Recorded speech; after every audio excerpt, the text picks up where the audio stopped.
Right, మళ్ళీ వస్తాం sir. మనతో హనుమంత్ రెడ్డి గారు ఉన్నారు, వైఎస్ఆర్ కాంగ్రెస్ పార్టీ సీనియర్ నాయకులు. హనుమంత్ రెడ్డి గారు, గుడ్ మార్నింగ్ అండి.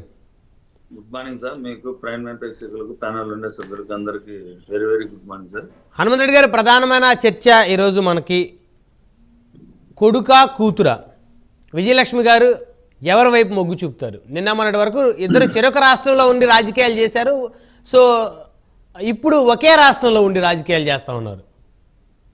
జగన్ గారు ఒకే రాష్ట్రంలో రాజకీయాలు చేస్తారని షర్మిలమ్మ గారు వైఎస్ఆర్ తెలంగాణ పార్టీ పెట్టుకొని తెలంగాణలో ఏదైతే మన ఎలక్షన్లలో కాంగ్రెస్ పార్టీకి సపోర్ట్ చేసి కాంగ్రెస్ పార్టీలో విలీనం చేసింది. గతంలోనే ఆమె పలు ఇంటర్వ్యూలలో నేను తెలంగాణ కోసమే బతుకుతున్నానని చెప్పిన షర్మిలమ్మ గారు తెలంగాణ పార్టీలో కాంగ్రెస్ పార్టీలో విలీనం చేసింది.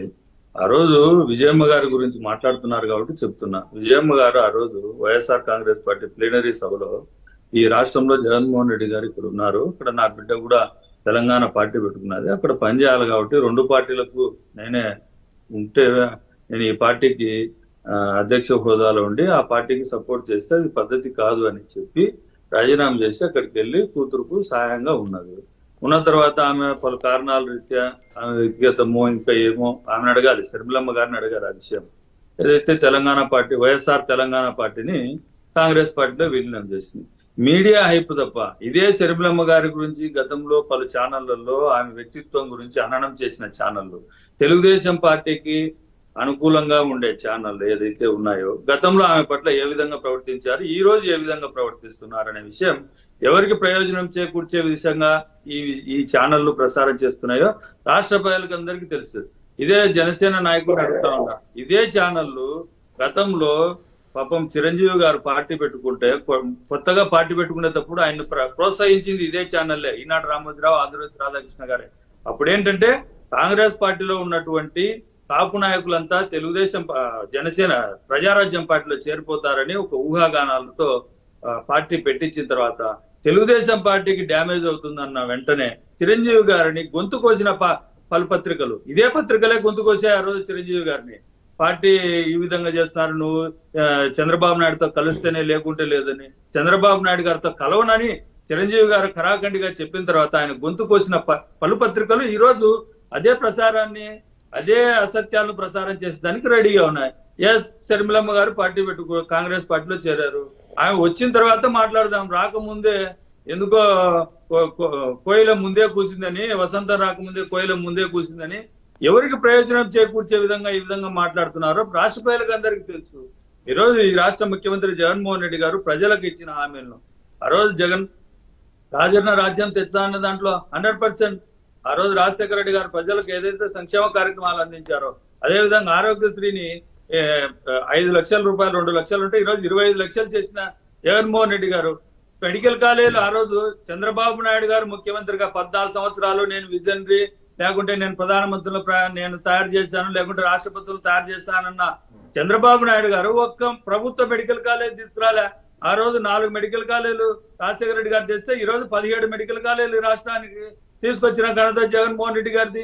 ఇవన్నిటిని పక్కన పెట్టేసి విద్యను ప్రభుత్వ బాధ్యత అని జగన్మోహన్ రెడ్డి గారు తీసుకొని పేదవారికి విద్యను, ఇంగ్లీష్ మీడియం విద్యను పెత్తందారులతో పాటు పేదవారికి కూడా అదే విద్యను అందించాలనే ఆలోచనలో భాగంగా ఇంగ్లీష్ మీడియం స్కూళ్ళుగా ప్రభుత్వ కళాశాలను ప్రభుత్వ స్కూళ్లను అభివృద్ధి చేసి ప్రజలకు అందించే దిశగా జగన్మోహన్ రెడ్డి గారు పనిచేస్తా ఉన్నారు.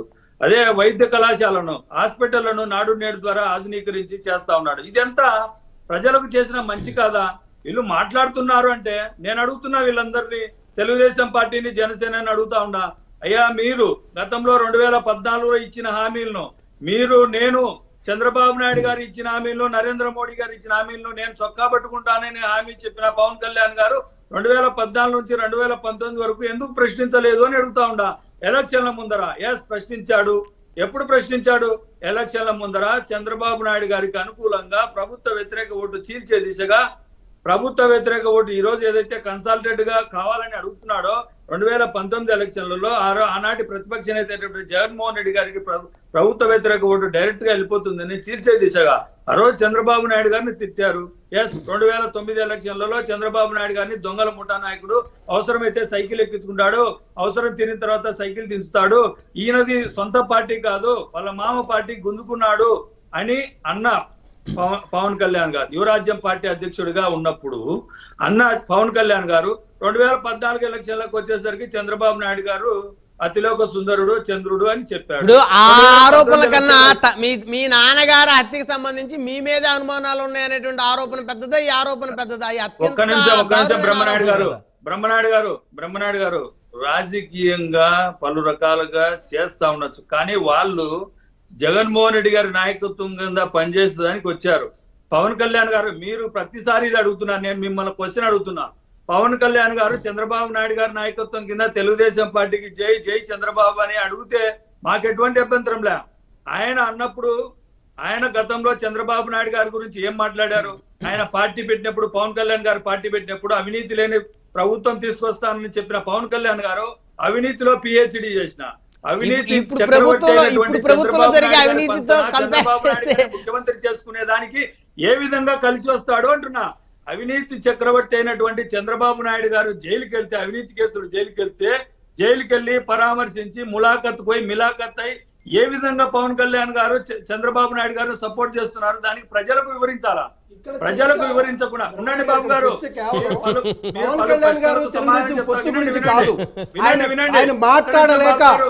మాట్లాడలేక ఒక్క సెకండ్ కూడా మాట్లాడలే. హనుమంత్ రెడ్డి గారు రోజు మనం మాట్లాడుకునే కదా, రోజు మాట్లాడుకునే అంశాలు ఎన్నికల చంద్రబాబు గారిని పవన్ కళ్యాణ్ గారు ప్రశ్నించలేదు. ఇప్పుడు ఏ విధంగా ఆయన నాయకత్వంలో వారిద్దరు కలిసిమెలిసి ఎట్లా పనిచేస్తారు, ఎవరి నాయకత్వంలో పనిచేస్తారు, ఇవన్నీ అంశాలు రోజు మాట్లాడుకుని. ఇప్పుడు చర్చ ఏంటి? వైఎస్ విజయలక్ష్మి గారు ఇటువైపు, జగన్ గారి వైపు, షర్మిల గారి వైపు, ఇద్దరు ఎవరు కరెక్ట్? మొట్టమొదటే చెప్పాను షర్మిలమ్మ గారు కాంగ్రెస్ పార్టీలో ఆంధ్రప్రదేశ్ కు వచ్చి మాట్లాడినప్పుడు మాట్లాడిన అంశం గురించి మనం ఈ రోజు తీసుకొని తల్లి విజయమ్మ గారిని కాంగ్రెస్ పార్టీలో చేరలేదు కదా, చేరిన అంశం గురించి మీరు ఎలా చర్చ పెడతారు సార్? నాకు అర్థం కాలేదు. కాంగ్రెస్ పార్టీలో చేరారని చెప్పలేదు, చేరారని చర్చ పెట్టలేదు. ఎటువైపు ఉంటారు? కూతురు వైపా, కొడుకు వైపా? ఒక్క నిమిషం ఉండండి. విజయమ్మ గారు పార్టీలో చేరారా? కాంగ్రెస్ పార్టీలో చేరారా? చేరలేదు కదా. గురించి మనం ఎందుకు చర్చించాలి? గారే చేరారు, విజయమ్మ గారు చేరడానికి ఏమైంది? చేరలేదంటే ఏమైందని నువ్వు నన్ను ప్రశ్నిస్తే లాగా అంటున్నా. చేరతారేమో, ఎవరు చూశారు? షర్మిల గారు ఉండండి సార్. కాంగ్రెస్ పార్టీలో ఈ రోజు చిరంజీవి గారు ఉన్నారు, ఇప్పుడు జనసేన పార్టీ పెట్టుకున్నారు పవన్ కళ్యాణ్ గారు. ఎవరు ఎటువైపు అంటే ఏం చెప్తారు మీరు? ఆయన కాంగ్రెస్ వైపు, జనసేన వైపు. క్లియర్ అక్కడ ఏం క్లియర్? చిరంజీవి గారు జనసేనలోకి వచ్చే పరిస్థితి లేదు, వస్తానని ఎప్పుడు చెప్పలేదు, రారు కూడా. అసలు ఉండండి, కాంగ్రెస్ పార్టీ సభ్యత్వం ఈ రోజు వరకు చిరంజీవి గారికి ఉంది, దానికి సమాధానం చెప్పమంటే నేను అడగలేదు కదా, మీరు అంటున్నారు కాబట్టి. అది ఏం చెప్పాలి సమాధానం? చిరంజీవి గారు ఏమి నేను జనసేన పార్టీలో జాయిన్ అవుతానని చెప్పలేదు, లేకపోతే ఒక 10 మంది ఎమ్మెల్యేలు జనసేనలోకి పంపిస్తున్నానని చెప్పలేదు, లేకపోతే జనసేన పార్టీకి ఓటేయండి అని కూడా ఎవరో చెప్పలేదు. ఆయన అసలు ఆయన అంశం రాజకీయంగా ప్రస్తావనే లేదు. సార్, కాంగ్రెస్ పార్టీలో సభ్యురాలు షర్మిలమ్మ గారు, కాంగ్రెస్ పార్టీలో సభ్యురాలు, ఈ రోజు కాంగ్రెస్ పార్టీలో సభ్యురాలు. ఆమె ఏం చెప్తే విజయమ్మ గారికి ఏం సంబంధం అండి? ఈ రోజు అడుగుతున్నా.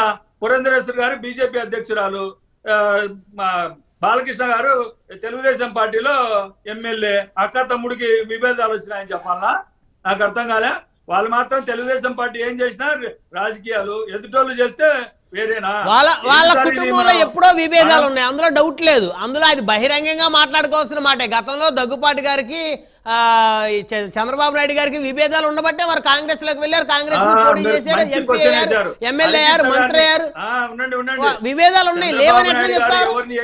ఉండండి సార్. కుటుంబాలను ఏ విధంగా చీలుస్తారనే విషయం చంద్రబాబు నాయుడు గారిని అడిగితే తెలుస్తుంది. ఇది తప్పు. హనుమంత్ రెడ్డి గారు ఆ రోజు వివేకానంద రెడ్డి గారి హత్య జరిగిన తర్వాత నారాసుర రక్త చరిత్ర అనే హెడ్ లైన్స్ పెట్టారు. ఈ రోజు షర్మిల గారు కాంగ్రెస్ లోకి వెళ్ళడం వెనక చంద్రబాబు నాయుడు గారు ఉన్నారని మాట్లాడుతూ ఉన్నారు. ఆ కుటుంబాలు గతంలో చెప్పిన మాటలు వింటే తెలుస్తుంది. అలాంటివన్నీ పక్కన పెట్టేసి మనకు అవసరం లేదు కాబట్టి ఈ రోజు ఆ పత్రికల్లో ఏం రాశారో అదే ఈ రోజు చర్చ పెడతామంటే పెట్టండి, మాకు ఎటువంటి ఎవరి కుటుంబాలు ఎవరు చీలుస్తున్నారు? చంద్రబాబు నాయుడు గారే కదా ఎన్టీఆర్ కుటుంబాన్ని చీల్చింది. హరికృష్ణ గారు చెప్పారు కదా, దగ్గుబాటి వెంకటేశ్వరరావు గారు చెప్పారు, ఎవరెవరు దగ్గుబాటి పురేంద్రేశ్వర గారు చెప్పారు. ఏ కుటుంబాన్ని ఏ విధంగా చీల్చారు? ఎన్టీఆర్ దగ్గర నుంచి ఏ విధంగా పార్టీని లాక్కొని ముఖ్యమంత్రి పదవిని ఏ విధంగా లాక్కున్నారో రాష్ట్ర ప్రజలకంతా ఎన్టీ రామారావు గారే స్వయంగా చెప్పారు. ఔరంగజేబు కన్నా హీనుడు, ఔరంగజేబు కన్నా ఈనుడు చంద్రబాబు నాయుడు గారు. సొంత మామనే వెన్నుపోటు పడిచిన వ్యక్తి చంద్రబాబు నాయుడు గారు. సొంత కొడుకు మాదిరి పార్టీలోకి ఆదరిస్తే పార్టీని నన్ను నాశనం చేసిన వ్యక్తి. ఆయన అవినీతికి నేను ఒప్పుకోలేదు కాబట్టి నన్ను పదవి నుంచి దించేశాడని ఎన్టీ రామారావు గారే సాక్షాత్తు ఆయన ఏదైతే ఇప్పుడు ఫోటోలు పెట్టుకొని దండలేస్తున్నారో చంద్రబాబు నాయుడు గారు, ఆయన చెప్పిన అంశాలు, ఆయన చనిపోయే వరకు చంద్రబాబు నాయుడు గారిని తిట్టలేదు. దీనికంతా సమాధానం చెప్పాలి కదా చంద్రబాబు నాయుడు గారు. ఇవన్నీ పక్కన పెట్టేసి ఈ రోజు ఏదో జరిగిపోతా ఉంది అని ఏదో ఒక చర్చ పెట్టుకొని దాని మీద పెట్టుకుంటా ఉంటే పెట్టుకోండి. ఈ రాష్ట్రానికి జరిగే మేలు 2014 నుంచి 2019 వరకు ఏం జరిగింది, 2019 నుంచి 2024 వరకు ఏం జరిగిందో చెప్పండి. ఏదో చిన్న మారుమూల చిన్న సంఘటన జరిగినా దాన్ని తీసుకొని ఏదైతే తెలుగుదేశం పార్టీ జనసేన పార్టీలు ఎలా ఉంటాయంటే, కావల్లో నెల్లూరు జిల్లా కావల్లో ఒక ఆర్టీసీ డ్రైవర్ను కొడితే దాని గురించి వెంటనే వైఎస్ఆర్ కాంగ్రెస్ పార్టీ నాయకులు కొవ్వెక్కి కొట్టారని చెప్పారు. ఆ కేసులో ముద్దాయిలు తెలుగుదేశం పార్టీ నాయకులు, జనసేన నాయకుడు, బీజేపీ నాయకుడు, 3 పార్టీల నాయకులు అయిన తర్వాత ఇదే ట్విట్టర్ లో ఒక్కదానికి కూడా సమాధానం చెప్పలే. అంటే వీళ్లకు జగన్మోహన్ రెడ్డి గారి మీద బురద లేదానికి ప్రతిరోజు ట్విట్టర్లను వాడుకుంటా ఉంటారు. ఆ ట్విట్టర్లు తప్పు అని తెలిసినా కూడా మళ్ళా దాని గురించి స్పందించని వ్యక్తులు ఎవరైనా ఉన్నారంటే ఈ రాష్ట్రంలో పవన్ కళ్యాణ్ గారు, లోకేష్ గారు, చంద్రబాబు నాయుడు గారు. బురదలే కార్యక్రమం తప్ప మంచి ఇది నేను చేశానని చెప్పుకునే పరిస్థితి పవన్ కళ్యాణ్ దగ్గర కానీ చంద్రబాబు నాయుడు గారి దగ్గర ఒక్క మంచి చేశాను ఈ రాష్ట్ర ప్రజల కోసం నేను ఇది చేశానని చెప్పమని అదే అందరూ అడుగుతున్నారు. రాష్ట్ర ప్రజలందరూ బహిరంగ సభల్లో నేను చేసిన మంచిది, నాకు ఈ మంచి చూసి ఓటైన అడగాల్సినటువంటి ముఖ్యమంత్రి గారు పక్కన వాళ్ళ ఇంట్లో సమస్యలేంది, ఎవరెవరికి ఎన్ని పెళ్లిళ్ళు, ఎవరెవరు ఎక్కడ తిరుగుతున్నారు ఏంటి అనే విషయాలు మాట్లాడుతున్నారు. ఉండండి మంచి బ్రహ్మనాయుడు గారు, 1 గంటన్నర 1:50 సభలో 1:49 గురించి పక్కన పెట్టేసి 1 నిమిషం మాట్లాడిన మాటల గురించి మాట్లాడుతున్నారు. వాళ్ళు ఏదైతే మా మీద ఆరోపణలు చేస్తున్నారో ఇటువంటి వ్యక్తులు ఈ రాష్ట్రానికి అవసరమా అని ప్రశ్నించాడు, ప్రజలను ప్రశ్నించాడు. వీళ్ళ కుటుంబాలతోనే వీళ్ళ వ్యక్తిత్వాన్ని, ఆడవారిని, మహిళలను ఏ విధంగా వాడుకుంటున్నారనే విషయం మీరు మర్చిపోవద్దు. ఆ మాట్లాడిన మాటలన్నింటినీ సున్నితంగా తీసుకొని మాట్లాడండి. ఆడవారిని ఆట వస్తువులుగా చూస్తున్న వ్యక్తులు మనకు ఎమ్మెల్యేలుగా అవసరమా అని అడిగాడు. అంతవరకు అమ్మఒడి కార్యక్రమం కానీ, ప్రభుత్వ స్కూళ్లలో విద్య కానీ ఇవన్నిటిని చెబితే ఈ రాష్ట్రం చేస్తున్న అభివృద్ధి కార్యక్రమాలు అన్ని చెప్పి నాకు ఓటు వేయండి అని అడిగాడు. అయితే ఆడవాళ్ళని ఆట వస్తువులుగా చూస్తున్న వ్యక్తులు మనకు అవసరమా అంటే దాదాపు మీ పార్టీలో అలాంటి వ్యక్తులు ఎంతమంది ఉన్నారో ఒక్కసారి క్రాస్ చెక్ చేసుకోండి. ఎంతమంది ఆరోపణలు ఎదుర్కొంటా ఉన్నారో క్రాస్ చెక్ చేసుకోండి. ఒక్క నిమిషం బ్రహ్మనాయుడు గారు, ముఖ్యమంత్రి అభ్యర్థిగా జగన్మోహన్ రెడ్డి గారు ఉన్నారు. గోరంట్ల మాధవ్ గారిని కొనసాగించారు, అవంతి గారిని కొనసాగిస్తారు. ఉండండి సార్, మీరు ఆరోపణలు మళ్ళీ వస్తాను. హనుమంత్ రెడ్డి గారు 1 by 1 మాట్లాడతా, మళ్ళీ వస్తాను మీ దగ్గర మాట్లాడండి. రైట్ మళ్ళీ వస్తాను. ఇదిగోండి ఇలా మీరు ఏళ్ళు చూపిస్తే మీ వైపు ఎన్ని వేలు చూపిస్తే ఆలోచించుకోండి. అయ్యా మీరు మా ముఖ్యమంత్రి అభ్యర్థి జగన్మోహన్ రెడ్డి గారని ఓటు అడుగుతా ఉన్నాం. వాళ్ళ ముఖ్యమంత్రి అభ్యర్థి ఎవరో చెప్పుకోలేని పరిస్థితుల్లో 40 సంవత్సరాల అనుభవం, 14 సంవత్సరాల ముఖ్యమంత్రిగా పనిచేసిన చంద్రబాబు నాయుడు గారు నేను ముఖ్యమంత్రి అభ్యర్థి అని చెప్పుకోలేకున్నాడు. సిగ్గుతో తలదించుకొని చెప్పుకోలేకపోతే నష్టమేం కాదులేండి. అదేం పెద్ద దేశానికి వచ్చిన నష్టం, రాష్ట్రానికి వచ్చిన నష్టం లేదు. అవసరమైతే ఇద్దరు కూటమి కలిసి పరిపాలిస్తారని చెప్తున్నారు. సార్ బ్రహ్మనాయుడు గారు కూటమి కలిసి పరిపాలన చేస్తుందని